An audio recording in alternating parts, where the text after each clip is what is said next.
Professor Stacey Callahan, you teach clinical psychology and psychopathology at Jaures University in Toulouse, France. You're a clinical psychologist and you wrote several articles and books on cognitive behavioral therapies, on motherhood, but also on imposter syndrome. As you know, Trei Publishing House has just translated your book Traiter la dépréciation de soi, le syndrome de l'imposteur, that you co-written with Kevin Chassangre, therapist, teacher, and author of an academic thesis on imposter syndrome. Thank you, Professor Callahan, for being with us. I am very pleased to be here, and I want to thank you and Trei's Publications for inviting me. I'm very honored to be able to talk about this, and I was both surprised and touched and honored again that our book was translated into Romanian. Mm-hmm. I should also mention that your book, Traiter la dépréciation de soi, targets mainly the mental health professionals, but could also be very useful for a larger public, such as parents, teachers, or human resources specialists. And now here is my first question. As a clinician and as a teacher, as a professor, you met a lot of clients and students. Could you describe us the first person that comes to your mind when you think now about the imposter syndrome diagnosis? How does he or she behave and get along with others? Well, when I read the question and you've just asked it now, my first response is me. And I think Pauline Clance, when she wrote about the imposter syndrome, she admitted that she herself had felt this. So there's me, but there's also so many different people because as we describe in the book, there are a lot of different aspects to imposter syndrome. There are a lot of different ways that you can kind of gauge if somebody is living, I want to say suffering because you don't always suffer. But if you're living with the imposter syndrome, you can kind of gauge this on a variety of different levels. I gave a quick vignette at the beginning of that book about an imaginary person named Esmeralda, and she was loosely based on a couple of patients that I'd worked with. I've never worked with anybody named Esmeralda, and I've never worked with anybody who had that particular problem as a lawyer, but she englobed all the different things. And in her case, the real defining factor was procrastination. So as a clinical psychologist, I will look at these different aspects, and Kevin and I have put together, this book and other materials to really look at how you can attack either procrastination or perfectionism or difficulty accepting yourself. In her case, I would have really looked to see what was feeding the procrastination. In cognitive behavioral therapy, we look at the sort of reinforcement cycle that patients have put into place, and we look to see how we can stop that. Because when we do things, the theory in CBT is that it reinforces us. It's kind of a reward. It somehow makes us feel good. But usually that's based on something we learned a long time ago. So in Esmeralda's case, she procrastinated, and our brains aren't real good at sorting these sorts of things out, especially when it comes to anxiety and these sorts of things. Probably when she was younger, she made the connection between procrastinating and doing well. So if she does things at the last minute, it gets done. But logically, the frontal cortex comes in and says, well, no, you should have worked all along. And so that kind of destroys this feeling of, I managed to succeed this time. So there's a whole lot of different things going on, but the first thing we'd have to attack for her was, how do you stop procrastinating, or how do you procrastinate, dare I say it, more effectively? You can procrastinate effectively. You can put off a little bit at a time. We can continue by describing this imaginary Kate by saying that Esmeralda is in a certain sense a perfectionist. And my questions will be, okay, what will be the difference between perfectionism and imposter syndrome? Because any perfectionist fears that she or he is not good enough as a parent, as a worker, is anxious that she or he will fail. Right. Absolutely. Perfection is yet another trait of the whole syndrome. And there again, in therapy, we would start attacking that at some point. When we do therapy with people, we look to see what's causing the most trouble at any given point. And when they come in and their initial request, we'll take that and we'll say, that's what we're going to go with. Perfectionism is not my specialty, but it's something that we have to grapple with regularly. When you're dealing with somebody who's perfectionistic, it's because they have very high standards, and this has served them well. For example, a university professor who's had to work very hard, who's had to publish things at a very high level, they're perfectionists. And it worked well for them to get to where they are in a career.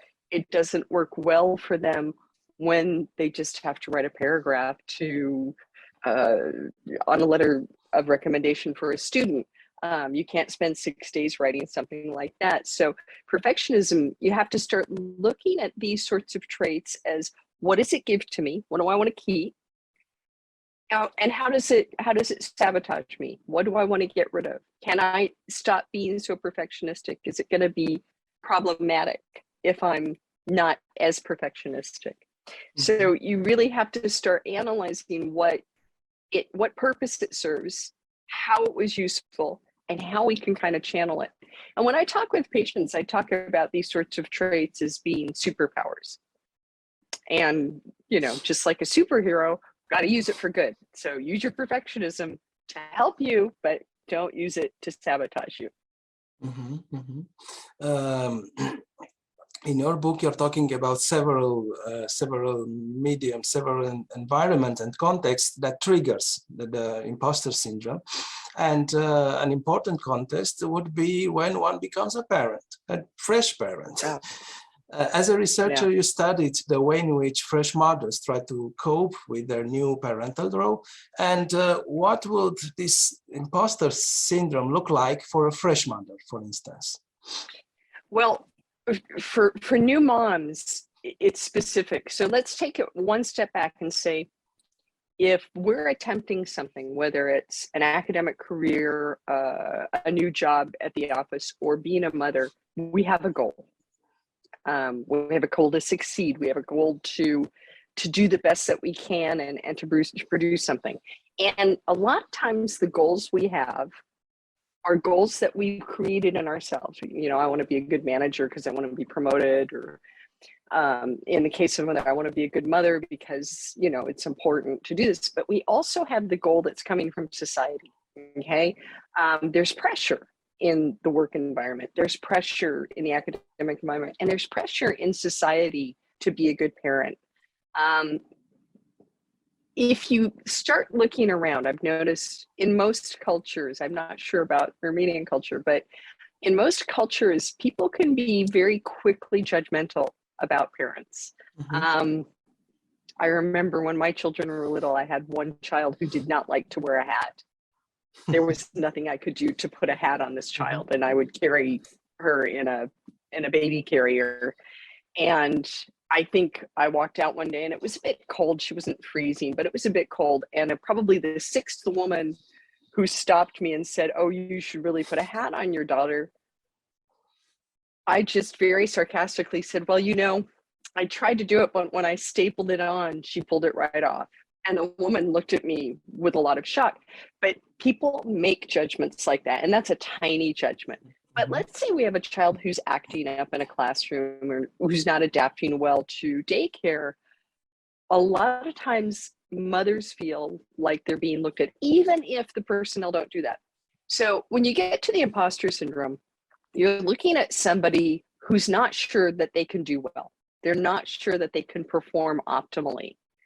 And as soon as they have any hint that they aren't performing optimally, they get very stressed and worried, and they start getting into that cycle of depreciating themselves, putting things off that they could be doing, and really accepting themselves.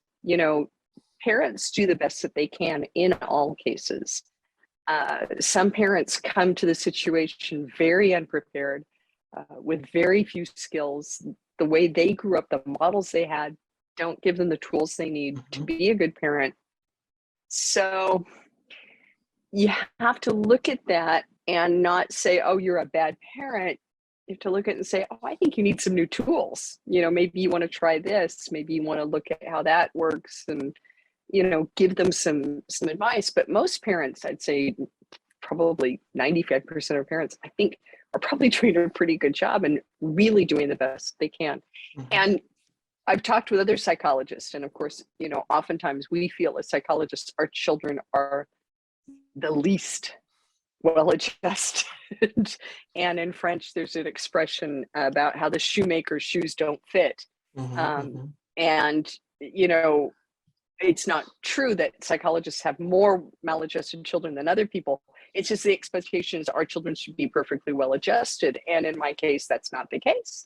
They're like any other children. They've had their problems. And I was talking to a good friend of mine and a colleague and another co-author about this. And we were talking about how, as a parent, you do the best you can. You really try very hard, but you also are willing to pay for the psychotherapy for whatever you didn't do well. We talked about procrastination, about perfectionism, but there is another interesting topic regarding the imposter syndrome. This kind of people feel uncomfortable when one sincerely congratulates him or her. And why is that? Could be the case that the person has a low self-esteem, for instance. Absolutely. And I'm gonna question the term self-esteem. It's not one of my favorite psychological terms. It was invented in the 60s to help us understand how we feel about ourselves. But you know, this is 50 years ago, and psychology hadn't advanced to the point it has now. And when you ask somebody how they feel about themselves, depending on the day, depending on what just happened, depending on their physical state, you'll get a different answer. Self-esteem is a very unstable concept because it is based on our performance. So you get into a vicious circle. If I perform well, it's not a trait, it's merely, I don't know, a punctuate characteristic. It's a measure. It's a measure. We can measure self-esteem in the same way we can measure state anxiety or low levels of depression. It's just how we feel at a certain time. It's a snapshot. So self-esteem isn't a great measure. One of the articles I wrote a long time ago with one of my colleagues at the university, we measured how stable self-esteem was, and we discovered it wasn't, because it's based on performance. So inside us, we say, oh, if I do well, I'm great. If I do better, I'm even better. And the converse of that is, oh, if I do badly, I'm lousy. And if I do really badly, I'm a loser. So we can't do that. Really negative thing to do. Many years ago, Albert Ellis, who is one of the founders of cognitive behavioral psychology, proposed the term unconditional self and other acceptance.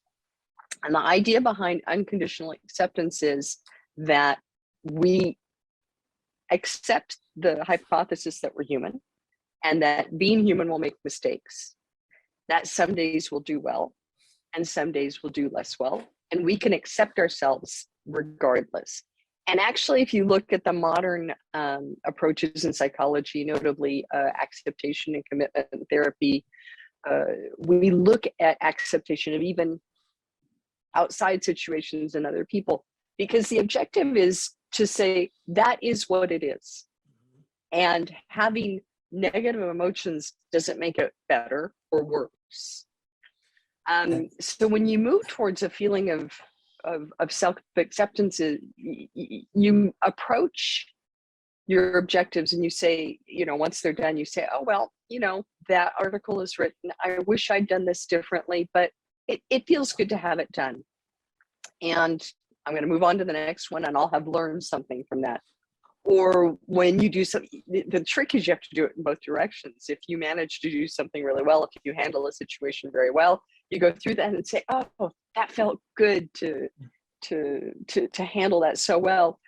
But on both cases, you're not amazing because you handled the situation well, or loser because you wrote a bad article. So we move towards this notion of self-acceptance because in the long run, it serves patients and individuals much more. It's very hard though, because all of our education from very small up to, you know, the day we die is based on our performance. People will give us good feedback for our performance. They rarely give us feedback on us as individuals. So we have to kind of develop that in ourselves. And this is the way perhaps you work with people who think I do not deserve any prizes, any congratulations at all.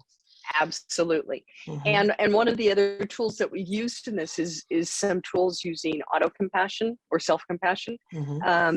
Christine Neff's written a lot about this, as has Christophe Germier. And this notion of self-compassion really helps people to start being nice to themselves. Because there again, we're not taught from a small age how to be nice to ourselves. We're not given any sense of how we can be accepting of ourselves. And one of the things parents can do is to try and take the focus off of results. For example, if a child draws a picture, the response should be, oh, it must have been fun to draw that, not, oh, that's a really good picture of a horse. Same thing with a good grade. When a child gets a good grade, our response has to be, that must be a relief. All that work that you did, that must feel good to have a good grade today. And when they get a bad grade, oh, that must feel awful. Is there anything I can do to help you feel better about yourself? And not, because if we bring it to them as being an equivalent of who they are as people, they'll integrate that and use it. And no matter how hard we try, teachers will still say, oh, you're a great student, which is a role they have. It doesn't mean they're a great person. They may be a great student, but they might be lousy at basketball, you know? So you have to remember, we have different hats too. I'm really pretty good at teaching. I'm not very good at cooking big dinners anymore. You know, it's just, you understand what your skills are and you go with them, you accept them. And so, yes, it is one of the basic tools we will shoot for in psychology. We wrote quite a bit in the book about self-acceptance, and it, no matter what we do, it's really a basic element for good mental health. I see. And one final question: apart from therapists and psychologists, who else could learn from your book, Traiter la dépréciation de soi? Who could, I don't know, use the technique and the tools you are describing in your book?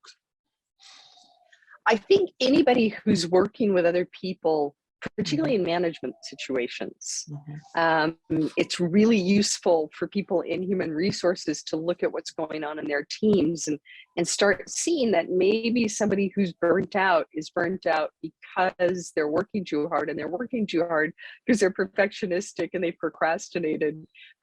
These sorts of people can be really helpful. Anybody who's working, you know, even people in different professions where they have a group underneath them to understand that this might be going on. And for example, imagine a doctor who's running a large service of different people that they work with. I think we have to understand that people often don't feel like they deserve the place they have. And a couple of tools you can have is accepting other people, using these sorts of explanations that I said, like, for example, if somebody does something not well, say, oh, you know, what you've done is not up to what I expected, but it has some really good qualities. Let's see how we can fix this, you know, move towards a solution-based focus and use a lot of self-acceptance and model it and other acceptance. You know, you're great, you have these other qualities. And the most important one, and this one, I was talking with a friend about this earlier today, is reinforcement and kindness. Is every now and then spontaneously reminding people how valuable they are. This is just essential. And even on a day-to-day basis as human beings, for example, during the pandemic when things were closed down, something I used to say when I went into grocery stores is I'd thank the cashiers for being there. Because it's not easy to go in and work in a situation where they might be infected with a virus. And they were always surprised and they'd say, thank you. And I think recognizing how everybody can impact us, there's a person who cleans in front of my house and I thanked him profusely because nobody cleans in front of my house. And he was just so surprised. And now he always cleans in front of my house. I didn't do it, so he would do that. But it feels good to be recognized for doing something like that. And I've had students write me letters at the end of the year and I keep them because we get a lot of flack as professors about, oh, you graded me too hard on that, or, oh, we have so many papers we have to do you to understand. And then to have a student say, oh, it was so nice being in your class because you were so understanding and helpful. It's like, I got to keep that information. And we all have to keep those bits of information for us. So that would be my suggestion. It's everywhere. Thank you, Professor Callahan, for your precious advice and explanations on imposter syndrome, a topic which more and more people are interested in, even in Romania. And of course, thank you for your book, co-written with Kevin Chassangre, entitled Traité la dépréciation du syndrome de l'imposteur, translated in Romanian as Sindromul Impostorului. Thank you a lot. Thanks a lot. Thank you so much for taking the time with me today.